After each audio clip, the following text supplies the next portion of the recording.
पापा सिर्फ तुम्हारे नहीं है। अच्छा नेहा, मैं निकलता हूँ, आज ऑफिस में बहुत जरूरी मीटिंग है, मैं खाना वहीं खा लूंगा। अरे ऐसा क्यों?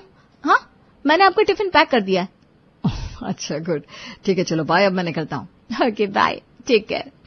राम जैसे ही अपना बैग उठाकर गेट की तरफ जाने लगता है, उसके पापा को खांसी आ गई। ये देखकर वो घबराते हुए अपना बैग टेबल पर रखकर वापस तेजी से अपने पापा के पास आता है। क्या हुआ पापा, आपकी तबीयत ठीक नहीं है क्या?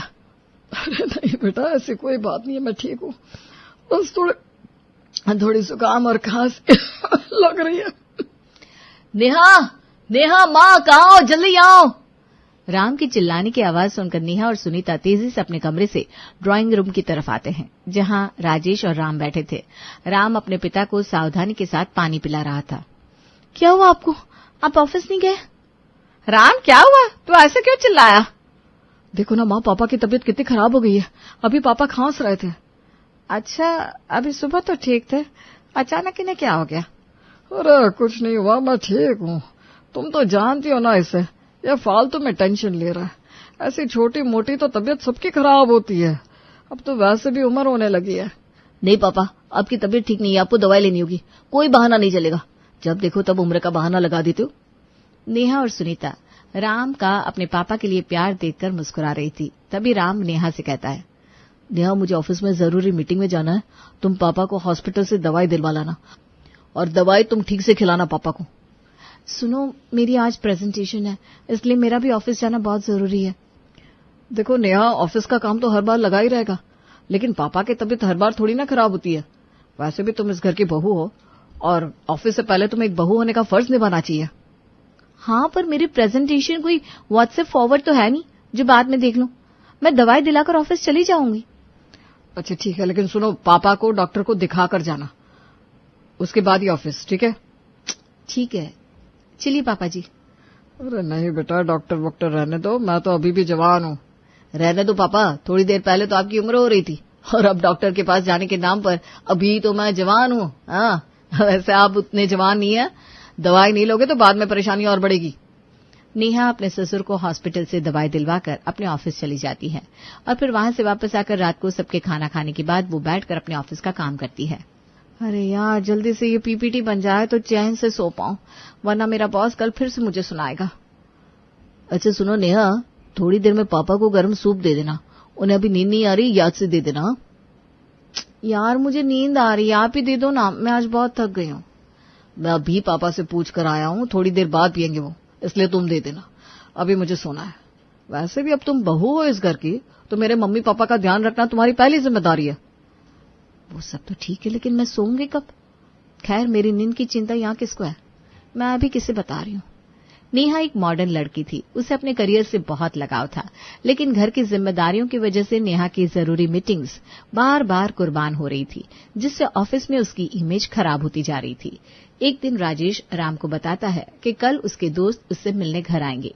ये सुनते ही राम सीधा नेहा के पास जाता है। नेहा, कल ऑफिस मत जाना, पापा के बचपन के दोस्त आ रहे हैं, उन्हें चाय नाश्ता तुम्हें ही देना है। मेहमानों को अच्छे से ट्रीट करना, पापा के खास दोस्त हैं। लेकिन राम, कल मेरी बहुत इंपॉर्टेंट मीटिंग है, मेरे सीनियर भी आ रहे हैं, मेरा ऑफिस जाना बहुत जरूरी है।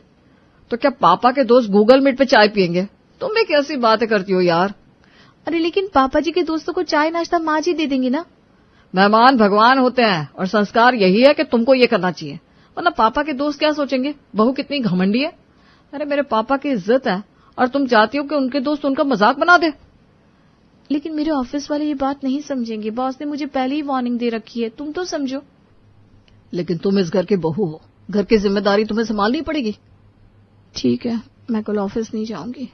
अगले दिन सुबह होते ही नेहा तैयार होकर रसोई में लग जाती है।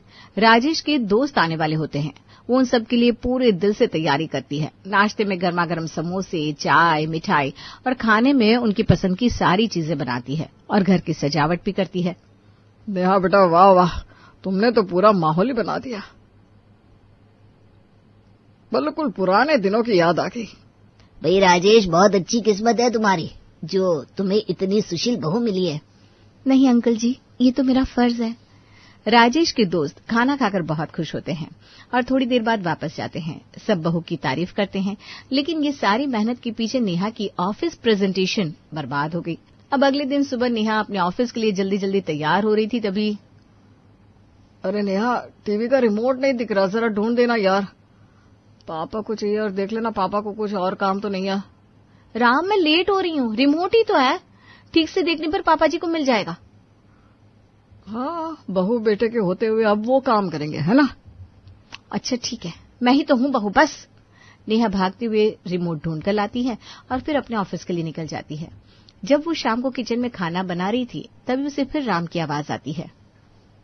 अरे नेहा, पापा की दवाई अलमारी में ऊपर वाले शेल्फ में रखी है, जरा निकाल दो ना। राम, मैं अभी अभी ऑफिस से लौटी हूँ और सीधा किचन में आ गई, एक मिनट तो बैठने दिया करो। अरे यार, तुम्हारा ऑफिस तो हर दिन होता है, बहाने मत बनाओ, जल्दी जाकर पापा को दवाई दो। नेहा चुपचाप जाकर दवाई निकालती है और राजेश के कमरे में जाकर रख देती है। अब शाम के समय नेहा डिनर बना रही थी, तभी उसकी मम्मी का कॉल आया। उनकी आवाज में घबराहट थी। अब जैसे ही नेहा को पता चला उसके पापा की तबीयत खराब है, उसके हाथ कांपने लगे।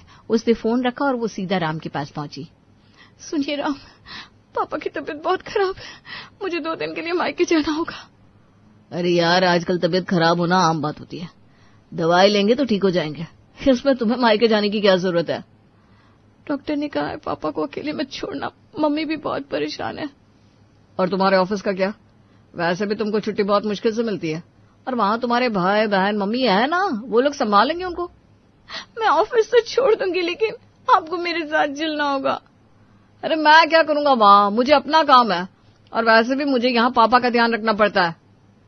लेकिन वो भी तो मेरे पापा है ना। अरे यार, तुम चिंता मत करो, ठीक हो जाएंगे, उनके पास उनका ख्याल रखने के लिए सब है। तुम जल्दी जाकर खाना बनाओ, पापा को भूख लगी होगी। राम के उस नॉर्मल जवाब ने नेहा के दिल को तोड़ दिया, जिसने हर मोड़ पर राम के परिवार को अपना समझा। आज जब उसके अपने तकलीफ में थे तो राम को कोई फर्क नहीं पड़ा। नेहा चुपचाप किचन की तरफ जाने लगी। मैंने सपने में भी नहीं सोचा था, जो इंसान अपने पापा को इतना मानता हो, उसके अंदर दूसरों के पापा के लिए कोई अहमियत ही नहीं है। नेहा ने खाना बनाया और सबको खिलाया, लेकिन वो बहुत दुखी थी। अब उसका ऑफिस जाने का मन नहीं करता था। उसको ऐसे देखकर राम ने प्लान बनाया। अरे यार, ये अचानक नेहा को क्या हो गया? आजकल उसका किसी काम में ध्यान ही नहीं रहता। कोई नहीं, आज मैं उसको मूवी दिखाने ले जाऊंगा, तब उसका मूड अच्छा हो जाएगा। अगले दिन शाम को राम और नेहा मूवी के लिए तैयार हुए। नेहा ने जैसे ही घर से निकलने के लिए दरवाजा खोला, उसकी आंखों में चमक आ गई, क्योंकि दरवाजे पर उसके पापा खड़े थे। वो दौड़कर उनके गले लग गई, लेकिन तभी राम कमरे से बाहर आया और वो अपने ससुर को देखकर बिल्कुल खुश नहीं हुआ। अरे आप? हाँ बेटा, बस यूं ही नेहा से मिलने का मन हुआ तो चला आया। अच्छा ठीक है, लेकिन हम दोनों तो मूवी देखने जा रहे हैं। अरे अब पापा आ गए ना तो उनसे बातें करेंगे, मूवी कभी और टाइम चलेंगे। नहीं नेहा, फिर पता नहीं कब टाइम मिले। चलो, मूवी का टाइम हो गया, हम लोग लेट हो रहे हैं। लेकिन राम, पापा अभी आए हैं, आज नहीं जाएंगे, फिर कभी चलेंगे ना। अरे यार, हर बार ऐसा ही होता है, जब भी हम कोई प्लान बनाते हैं कोई ना कोई गड़बड़ हो जाती है। अपने पापा को बिठाओ यहाँ, हम मूवी देख कर आते हैं, बाद में मिल लेना। ये सुनकर महेंद्र के चेहरे की मुस्कान गायब हो गई। वो नेहा से बोले, नहीं बेटा, तुम लोग जाओ, मूवी एंजॉय करो, मैं फिर कभी आ जाऊंगा। नहीं पापा, आप यहाँ बैठिए ना। पर महेंद्र बिना कुछ कहे वापस चले गए। उसके जाते ही नेहा वहीं दरवाजे पर फूट फूट कर रोने लगी। सुनीता और राजेश दूर से ये सब देख रहे थे, लेकिन वो कुछ कहे बिना अपने कमरे में चले गए। अरे यार, तुम्हारे पापा की वजह से पूरा मूड खराब हो गया। मूवी टाइम पर पता नहीं क्यों आ गए। पापा की तबीयत खराब थी, फिर भी वो मुझसे मिलने आए। राम अपने कमरे में जाकर गुस्से में सो गया और नेहा एकदम चुपचाप हो गई। अगले दिन भी वो सुस्त बुझे हुए मन से उठी और घर के काम में लग गई। उसके चेहरे पर ना पहले जैसी चमक थी, ना ही आवाज में पहले जैसा जोश। वो रसोई में सबके लिए खाना बनाने लगी, तभी उसका फोन बजा। उसकी माँ का कॉल था। नेहा, ये क्या तरीका है बेटा? तुम्हारे पापा इतनी तबीयत खराब होने के बावजूद तुमसे मिलने आए और तुम मूवी देखने चली गई। माँ, ऐसी बात नहीं है। कैसी बात है? तुझे सिर्फ ससुराल वालों की फिक्र है, अपने पापा से ठीक से 2 मिनट भी बात नहीं की, शर्म नहीं आई तुझे? माँ सुनो तो, माँ। पर सरला ने फोन काट दिया। इस बात से नेहा सन्न खड़ी रह गई। उसकी आंखों से आंसू बहने लगे और उसके हाथ कांप रहे थे। तभी गैस पर रखा दूध उबलकर गिर गया, लेकिन नेहा बस सुन्न हो गई।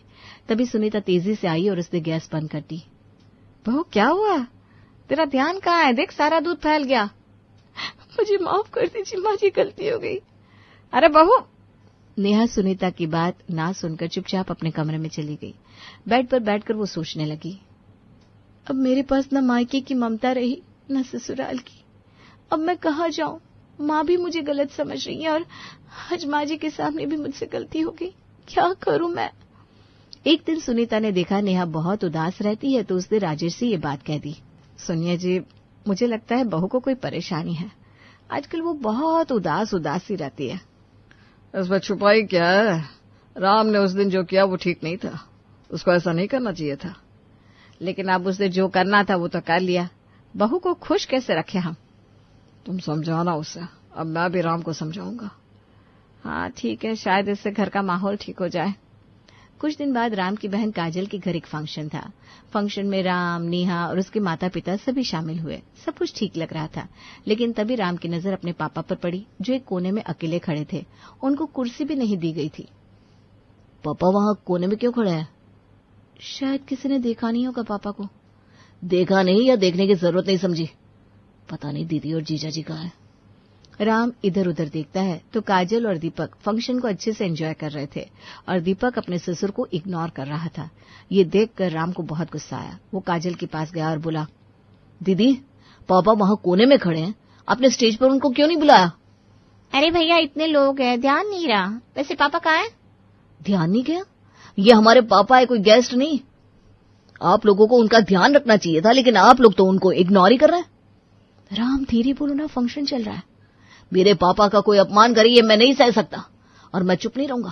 कहाँ है जीजा जी? बुलाओ उन्हें। देखो राम, दीपक अभी फंक्शन देख रहे हैं, वो फ्री नहीं बैठे हैं। राम ने ये सुना तो उसका गुस्सा और भी बढ़ गया। वो वहां से उठकर बाहर आ गया, पैर पटकते हुए। उसकी माँ सुनीता ने बेटी की आंख में आग देखी। वो उसके पीछे पीछे आई और बिना गुस्से के उसका हाथ पकड़कर वापस सबके बीच ले गई। तो बहुत गुस्से में लग रहा है। मम्मी, ये तो हद ही हो गई। पापा का अपमान मैं नहीं सहूंगा।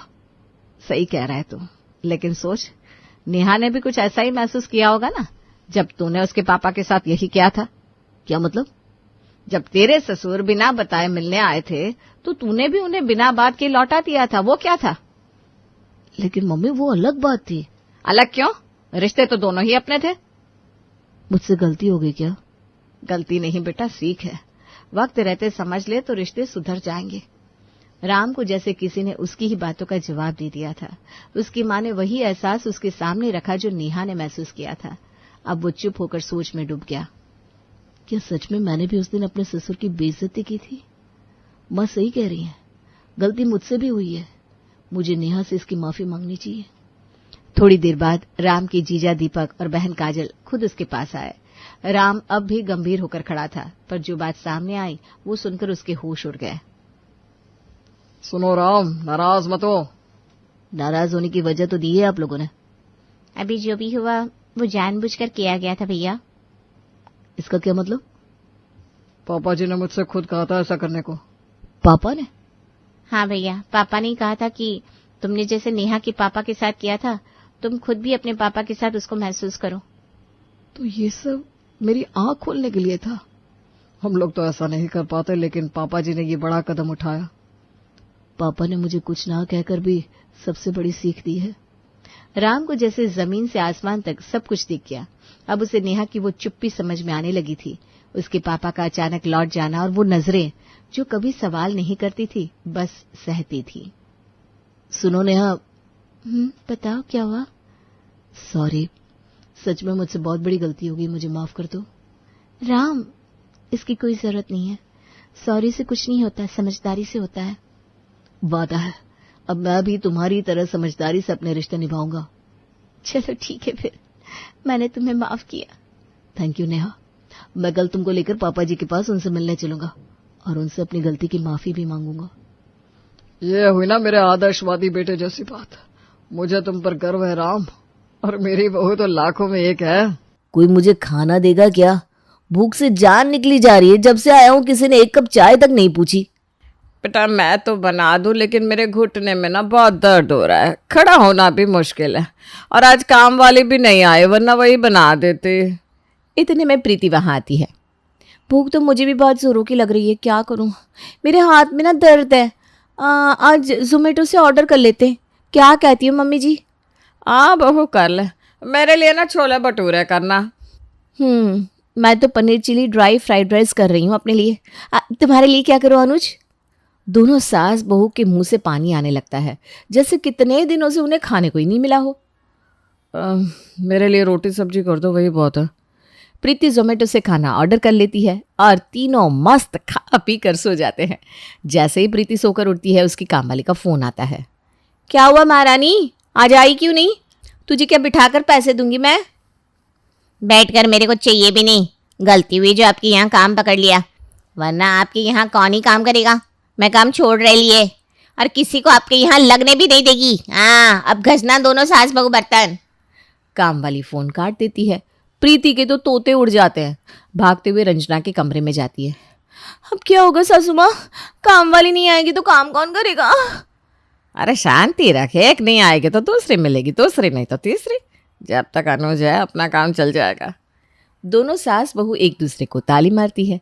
यहाँ अनुज इंतजार करता रहता है कि किस शाम उसे चाय नसीब होगी, लेकिन उसकी तकदीर इतनी अच्छी कहाँ। दोनों सास बहू टस से मस्त नहीं होती और बैठे बैठे गप्पे लगाने लगती है। अनुज उन दोनों को देखता है और खुद से कहता है, चल बेटा अनुज, लग जा काम पर। ये दोनों उठ गई यही बहुत है। दोनों सास बहू एक नंबर की कामचोर है। जब खुद ही बनाकर खाना है तो मैं वापस चला जाता हूँ, कम से कम वहाँ काम वाली तो बना देती है। अनुज चाय बनाकर प्रीति और रंजना को देता है और कहता है, मैं कल जा रहा हूँ, तुम दोनों सास बहू एंजॉय करो। क्यों? जब तक कोई दूसरी काम वाली नहीं मिलती तब तक तो रुक जाओ डार्लिंग। मेरा जाना बहुत ज़रूरी है। बचपन से आज तक काम वाली के हाथ का ही खाया है ना। सोचा शादी के बाद बीवी के हाथ का खाना नसीब होगा, लेकिन बीवी ऐसी मिली कि उसे मुझे खुद बनाकर खिलाना पड़ता है। अच्छा हुआ बाबूजी का देहांत जवानी में ही हो गया, वरना बुढ़ापे में उन्हें भी खुद खाना बनाकर खाना पड़ता। दोनों सास बहू एक दूसरे का मुंह देखने लगती है। इतने में ही एक न्यूली मैरिड कपल वहां आते हैं और दरवाज़ा नॉक करते हैं। कोई है क्या? हाँ जी, हम हैं, बताइए क्या काम है? जी मुझे पता चला यहाँ रेंट पर घर मिल जाएगा। रेंटर का नाम सुनकर दोनों सास बहू कमरे से बाहर आती हैं। हाँ जी, घर खाली ही पड़ा है। कब लेना है ये बताओ? हम तो आज ही ले लें भाई। ठीक है, आज क्या अभी से शिफ्ट हो जाओ। अनुज आपको आपका कमरा दिखा देगा। अनुज जाकर दोनों को कमरा दिखाता है और दोनों उसी वक्त शिफ्ट हो जाते हैं। श्वेता, हमने एक कमरा ही लिया है, अगर कोई रिश्तेदार आ जाएंगे तो क्या होगा? तुम रुको ना, ज़्यादा लोग नहीं है इस घर में और घर इतना बड़ा है। ऐसा होगा तो मैं बुढ़िया को बाटली में उतार दूंगी और उसके घर में रुकवा दूंगी। बीवी तो मेरी बहुत तेज है, मेरे पैसे बचा लेती है। रात को फिर तीनों जोमेटो से खाना मंगवा कर खाते हैं। अगली सुबह 5 बजे अनुज वहाँ से चला जाता है। प्रीति रंजना से कहती है, सासू माँ आप क्या करेंगी? अनुज रहता था तो कम से कम चाय बनी बनाई तो मिल जाती थी। आप चाय बना दो ना। मैं बनाऊं? है? तुझे शर्म नहीं आती बोलते हुए? खुद बना ले, तेरे हाथ में जंग लगी है क्या? नहीं सासू माँ, वो ना मैं सुबह उठ नहीं पाती हूँ, तो सुबह की आप बना लेना, शाम की मैं बना लूँगी। अरे शांति रख बहू, तू देखती जा मैं क्या करती हूँ। वो रेंटर जो आए ना, वो किस काम के? वाह सासू माँ, मुझे आपकी बहू नहीं बेटी होना चाहिए था, फिर मेरे पास भी इतना सॉलिड तोड़फोड़ दिमाग होता। कुशल के ऑफिस जाते ही रंजना श्वेता के कमरे का दरवाज़ा नॉक करती है। बहू, तुम्हें कोई दिक्कत तो नहीं हुई ना रात में बेटा? नहीं आंटी जी, सब कुछ सही है, हमें कोई दिक्कत नहीं हुई। बेटा तुम हमारे घर में ही आ जाया करो ना, हम भी तो 2 ही लोग हैं, सास बहू, अकेले मन नहीं लगता, और तुम भी तो अकेली हो। प्रीति अपनी सास की बात समझ जाती है और वो वहाँ आती है। 2 लोग में ना कुछ करने का मन ही नहीं करता, ऊपर से आज मेरे हाथ में मोच आ गई है। बेचारी मम्मी जी तो चाय भी नहीं पी पाई है सुबह से। अरे मैं चाय बना देती हूँ, आप दोनों यहीं पी लो। अच्छा ठीक है, दे दे, मुझे तो कोई दिक्कत नहीं है, तू भी तो मेरी बहू है। जी आंटी जी, क्यों नहीं। सासू माँ, अब आपकी 2 बहुएं हैं। हाँ। प्रीति दोनों सास बहू को चाय देती है। सास बहू चाय पीकर अपने घर चली जाती है। कैसा लगा बहू, बिना कुछ किए चाय पिला दी ना तुम्हें? सासू माँ, अब तो 2 फायदे होंगे, चाय तो मिलेगी, साथ में दूध, चाय पत्ती, चीनी भी मुफ्त की। हाँ बहू। सासू माँ, इसी तरह दोपहर के खाने का भी इंतजाम करवा लो ना। अरे करना क्या है, बस जाकर वहाँ बैठ जाना है। सासू माँ ऐसा करोगे तो उसे शक होने लगेगा। अरे बहू, आज एक दिन का तो होने दे, फिर कल कुछ और दिमाग लगा लेंगे। तूने तो ऐसे भी कहा है ना कि तेरे हाथ में मोच है, तो खाना तू कैसे बना पाएगी आज? ठीक है मम्मी जी। सास बहू आराम से नहा धोकर टीवी देखने लगती है और दोपहर के खाने के समय श्वेता के घर पहुंच जाती है, जहां कुशल खाना खा रहा था। दोनों सास बहू को देखकर कुशल कहता है, अरे आंटी जी आप आइए ना। श्वेता, आंटी जी का भी खाना लगा दो। हाँ हाँ लाती हूँ। मैंने तो पहले ही सोच लिया था कि आज का खाना मैं आप दोनों का बना लूँगी साथ में। भाभी के हाथ में मोच जो लगी है। अरे नहीं नहीं बहू, तुम क्यों मेहनत करती हो, मैं बना लेती। मेरे ना बस पैरों में थोड़ा दर्द रहता है, पर धीरे धीरे कर ही लेती हूँ। अरे पर क्यों आंटी जी? वैसे भी श्वेता और मैं इस शहर में नया है, अकेले उसका मन भी नहीं लगता। आप दोनों तो हमारा परिवार है अब। जैसे ही तुम लोग कल आए ना, मुझे लगा मेरे छोटे बेटे और बहू आ गए। मेरा अनुज तो बाहर ही जॉब करता है पिछले 10 साल से। अच्छा बेटा, तुम रोज़ दोपहर को आते हो क्या खाना खाने के लिए? नहीं आंटी जी, कहाँ आ पाते हैं। वो तो आज पहला दिन था ना तो आ गए, क्योंकि मैं नाश्ता नहीं बना पाई थी ना। अच्छा अच्छा, तब तो ठीक है। अरे मतलब कि रोज़ आना चाहिए बेटा। आंटी जी खाना ठंडा हो जाएगा, पहले आप खा तो लो। प्रीति और रंजना की आंखें खाने पर ही लगी रहती है। कुशल के कहने की देर थी और दोनों खाना खाना शुरू कर देती हैं। श्वेता, तुम स्वाद खाना बनाती हो?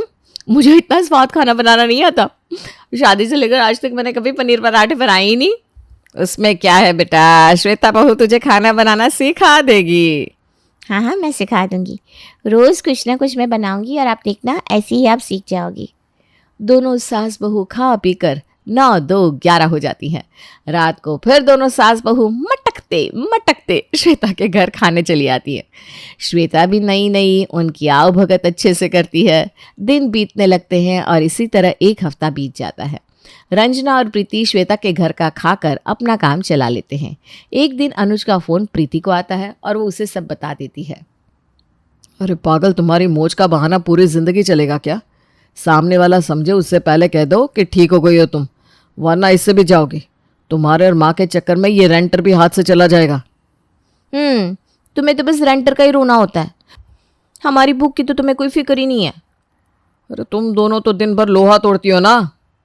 तुमसे बात करना ही बेकार है। प्रीति अनुज का फ़ोन रख देती है। फिर रंजना से कहती है, वैसे कह तो अनुज सही रहा था मम्मी जी। आज हम दोनों नहीं जाते हैं और देखते हैं श्वेता क्या करती है। मेरी मोच तो अब ठीक हो जानी चाहिए ना। हाँ बहू, मेरे साथ रहकर कुछ तो सीखी तुम। सुबह से दोनों सास बहू उठकर बैठ जाती हैं और झांक झांक कर बार बार देखती रहती कि श्वेता और कुशल क्या कर रहे हैं। सासू माँ, कुशल तो ऑफिस चला गया। एक काम कीजिए ना, आप गिरने की एक्टिंग कीजिए, जोर से आवाज कीजिएगा, नहीं तो कब श्वेता आएगी? ऐसे तो हम दोनों भूखे ही मर जाएंगे। ठीक है बहू, बहू जैसे भी मिली हो काम चोर एक नंबर की है मेरे जैसी।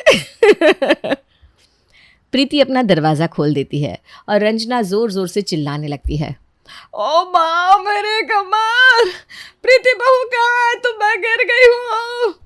सासू माँ थोड़ा और जोर से।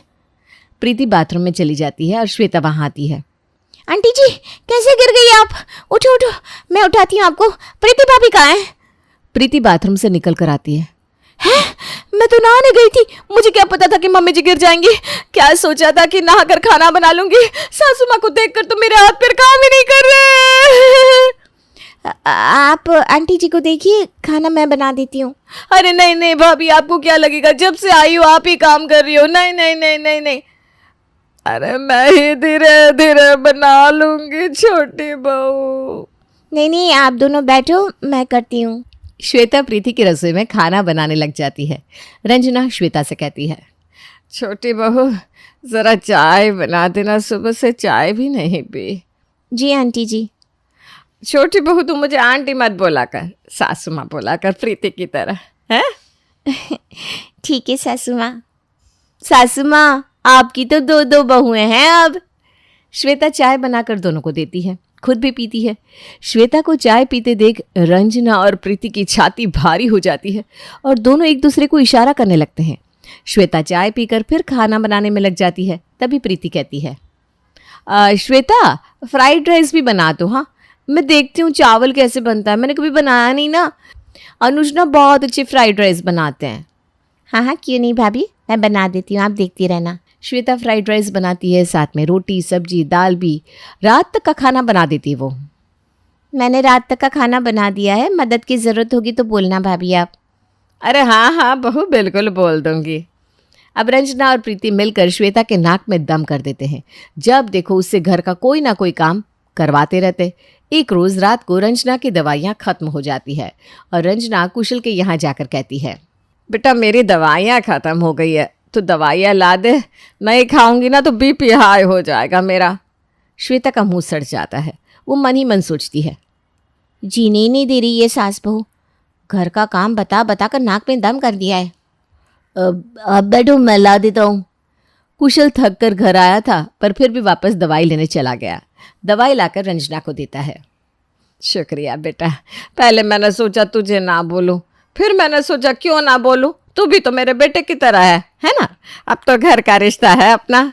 जी आंटी जी। रंजना अपने घर चली जाती है। श्वेता कहती है, इन दोनों ने जीना हराम कर दिया है, पूरे घर का काम मुझसे करवा लेती है, ये बोलकर तुम घर की हो, मेरी छोटी बहू हो। लो ये तो उल्टा ही हो गया, ये लोग तो तुम्हारा ही फायदा उठाने लगे। तुमने सोचा था बाटली में इन्हें उतार कर इनका घर इस्तेमाल करोगी लेकिन दोनों सास बहू यहाँ हमारा इस्तेमाल कर रही है। तुम्हें मुफ्त की काम वाली समझ लिया इन्होंने। तुम देखो अब कल मेरे मम्मी पापा आ रहे हैं ना, मैं कैसे इन्हें सबक सिखाती हूँ। अगले दिन सुबह सुबह श्वेता के मम्मी पापा आ जाते हैं। उनके आते ही श्वेता रंजना के घर ले जाती है और वहीं उनका सामान रख देती है। मम्मी पापा आप लोग यहीं रहोगे, ये अपना ही घर है, क्यों सासू माँ? एक बार के लिए तो रंजना के होश ही उड़ जाते हैं, लेकिन वो कुछ कह नहीं पाती। क्या हुआ सासू माँ? कुछ नहीं छोटी बहू, हाँ जी ये अपना ही घर समझिए। रेणु और सुधीर आराम से बैठ जाते हैं। श्वेता रंजना की रसोई में ही चाय बनाकर सबके लिए लाती है। भाभी आपने और सासू माँ ने भी चाय नहीं पी होगी ना, तो मैंने आप लोगों के लिए भी चाय बना दी है। पापा मम्मी आप लोग नहा धो लो, फिर मैं यही नाश्ता बना दूंगी। हाँ जी बेटा जी। गेस्ट रूम में रेणु और सुधीर का सामान प्रीति रखवा देती है। रेणु और सुधीर नहा धोकर आ जाते हैं। इधर श्वेता रसोई में नाश्ता बनाने लगती है। सासू माँ नाश्ते में पोहा बना लेती हूँ, लेकिन बादाम नहीं है, क्या करें? आप फ़ोन करके मंगवा लीजिए ना, मेरे मम्मी पापा क्या खाएंगी? हाँ मंगवाती हूँ। रंजना मन से तो रो रही होती है, लेकिन फिर भी राशन दुकान में ऑर्डर करती है। सासू माँ बेसन और चावल का आटा भी मंगवा देना, आज इडली बना लेती हूँ। अच्छा ठीक है। रंजना सारा राशन ऑर्डर कर देती है। अब ये लोग यहीं खाएंगे क्या?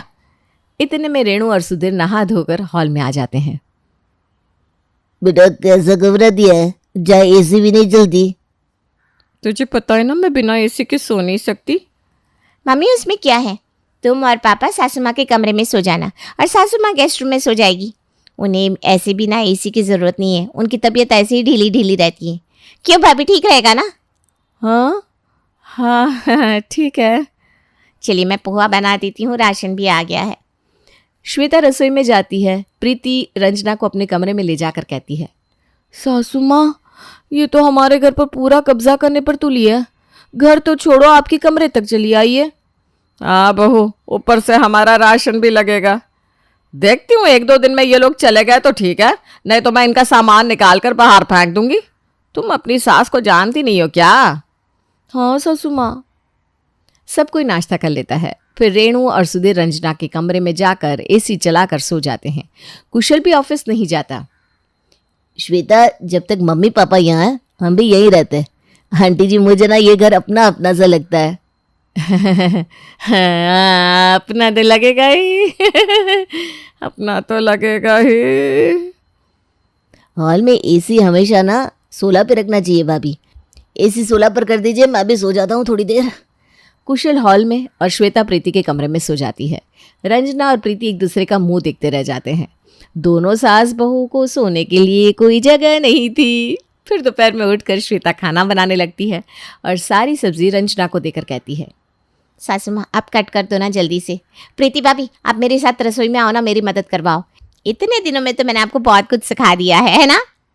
प्रीति मना भी नहीं कर पाती, उसे रसोई में जाना पड़ता है। दिन भर दोनों सास बहू भी पूरा काम करती है और रेणु और सुधीर एसी चलाकर मस्त आराम करते रहते हैं। दिन भर एसी चलता रहता है। रंजना रेणु से कहती है, अब एसी बंद भी कर दो, सुबह से चल रही है, थोड़ा एसी को भी ना आराम करने देना चाहिए। बहन जी आप उसकी चिंता मत करो, ये मेरी बेटी का घर है, वो देख लेगी। रात को भी दोनों सास बहू हॉल में सोती हैं। इसी तरह एक हफ्ता बीत जाता है, पर रेणु और सुधीर जाने का नाम ही नहीं लेते। श्वेता और कुशल भी अपनी मनमानी करते रहते हैं। जब रंजना के बर्दाश्त के बाहर सब हो जाता है तो वो श्वेता और कुशल से कहती है, अब बहुत हो गया, मेरा घर खाली करो, एसी का बिल मुफ्त का आता है। सासू माँ शांत हो जाओ, हम सब अपनी ही तो हैं। आंटी जी जस्ट चिल। क्या जस्ट चिल? तुम लोग तो सर पर चढ़कर बैठ गए हो। हमारा घर खाली करो वरना पुलिस को बुला लेंगे। भाभी कैसी बात कर रही हैं? अपने परिवार में कोई ऐसा करता है क्या? कुशल इनकी बातों पर ध्यान मत दो, ऑफिस जा, मैं जाती हूँ रसोई में, मेरी मम्मी की चाय का टाइम हो गया है। रंजना देखती है कि कुशल और श्वेता को तो कोई फर्क ही नहीं पड़ रहा है और वो लोग आराम से अपने काम में लगे हैं। तब रंजना पुलिस को फोन करके बुला लेती है। इन रेंटर ने मेरे घर पर कब्जा कर लिया है, इन्हें अभी के अभी यहाँ से बाहर फेंकिए। रेणु तुरंत कुशल को ऑफिस से बुला लेती है और कुशल एग्रीमेंट पेपर लेकर आता है। साहब हमारा 11 महीने का एग्रीमेंट है, हम उससे पहले कैसे जाएं, आप ही बताइए, क्या मैं गलत हूँ? मैडम ये रेंटर तो सही बोल रहा है, 11 महीने तक तो आप इनसे घर खाली नहीं करवा सकती हो। मम्मी जी देख लिया, लालच में क्या हुआ, आपने सोचा इनसे काम करवा लोगी और ये लोग हमारे ही सर पर चढ़ बैठे। अरे तो रुक बहू, ठीक है, ये लोग मेरे जिस फ्लैट में रेंट पर आए हैं वहां रह सकते हैं, पर मेरे घर में तो नहीं रह सकते। रंजना रेणु और सुधीर का बैग निकालकर बाहर फेंक देती है। 11 महीने में मेरा घर छोड़कर चले जाना। कुशल और श्वेता अपने फ्लैट में रेणु और सुधीर के साथ चले जाते हैं। यहाँ रंजना का खून सूखने लगता है और उधर श्वेता कहती है, महीने भर का राशन मैं उनका ले आई हूँ, बड़ी आई मुझसे काम करवाने वाली। रंजना और प्रीति सर पर हाथ रखकर अफसोस करती रह जाती हैं।